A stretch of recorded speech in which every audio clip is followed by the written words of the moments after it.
Hi everyone, welcome to another SUNNYSCOPA video. Today I would like to introduce a new product to you. It's called Topcoat W1.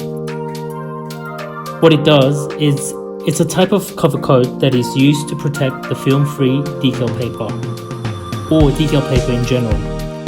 I can say with confidence that it is safe because it is in accordance with the food safety regulations and can be used safely on glasses and ceramics for dinnerware such as plates and bowl.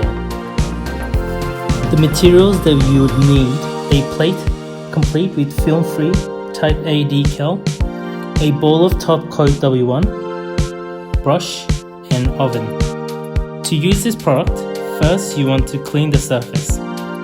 Wipe off any dust on the surface of the decal paper.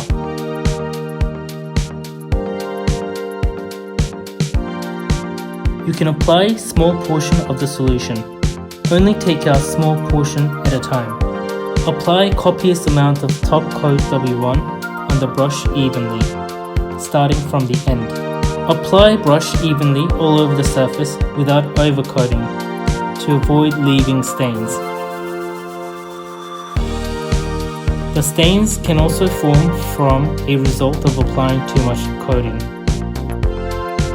Dry at least 10 to 60 minutes, depending on the size of the product. Do not let it come in contact with sunlight before it has completely dried. Wash the brush with a neutral detergent after use to prevent the brush from stiffening. After drying, bake in oven at 120 degrees for 15 minutes. You might want to bake longer for 15 to 30 minutes with the larger images. And that's it. That wraps up my video. Thank you for listening. I'll see you next time.